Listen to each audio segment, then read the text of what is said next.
বাগানত পাত ওজন কৰিব ওলাইছিলোঁ আমি। তাৰপিছত এই পাত ওজন কৰি পেলাই ভাত খাবলৈ যাম বুলি গছৰ তলত গৈছিলোঁ। তাৰপিছত বিজুলী একবাৰ মাৰিল, এইটো একো নহ'ল।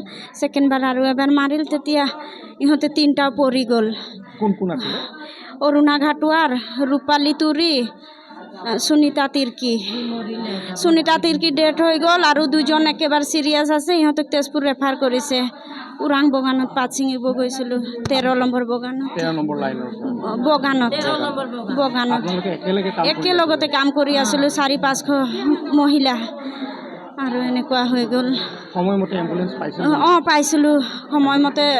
বাগানৰ বাবু দৌৰি গৈ চবে ধৰিছোঁ, এম্বুলেন্স আহিছে উঠাই ওৰাং হস্পিটেলত লৈ আনিছোঁ। দুজনক লগে লগে চেলাইন বেজি দিছে আৰু এজন ডেথ হৈ গ'ল।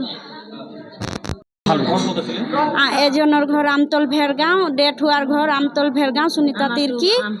আৰু আমতল বালিগাঁৱৰ আছিলে ৰূপালী তুৰী আৰু অৰুণা ঘাটোৱাৰ।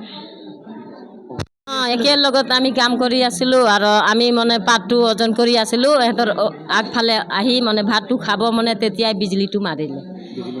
তেতিয়া মাৰি আৰু ক'লে, আমিতো কৈছোঁ কাক লাগিছে, আমি ওজনটো কৰি আৰু যাম ক'লোঁ। পিছত চালোঁতো বোলে তহঁতৰ ফালে মানুহ। পিছত দৌৰি আহিছোঁ মই, আহি পেলাই এই যে গাড়ীও আহি গ'লোঁ, উঠাই পেলাই আনিছোঁ।